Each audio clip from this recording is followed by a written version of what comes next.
Ce week-end, Bar-le-Duc a pris des couleurs. Pour sa deuxième édition, la e-Scholars Jam s'est installée à la Côte Sainte-Catherine durant la fête du sport. Pendant 2 jours, 25 graffeurs venus des 4 coins de la région se sont exprimés sur les murs de ce gymnase. La e-Scholars Jam part d'une envie de créer des lieux d'expression libre. L'objectif, fédérer au maximum et faire bouger les choses dans la ville natale de l'organisateur. C'est vraiment un événement exhibition où l'objectif c'est que les artistes soient au maximum libres. Les obligations qu'ils ont, elles sont couleurs, et encore, même si vraiment ils ne voulaient pas respecter la gamme couleur, libre à eux de ramener des teintes à eux, c'était pas un souci.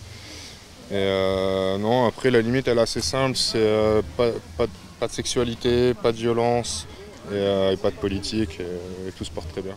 Cet événement s'inscrit également dans une volonté de la ville de transformer, décorer et colorer ses rues et bâtiments, une manière de rendre la ville plus joyeuse et attractive.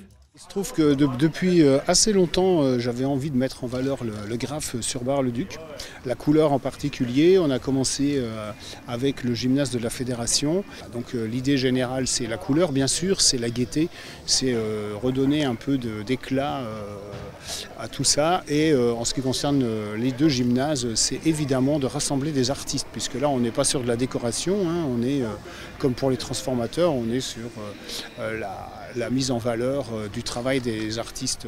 La première édition de la e-Scholars Jam s'est déroulée au gymnase de la Fédération les 12 et 13 juillet dernier.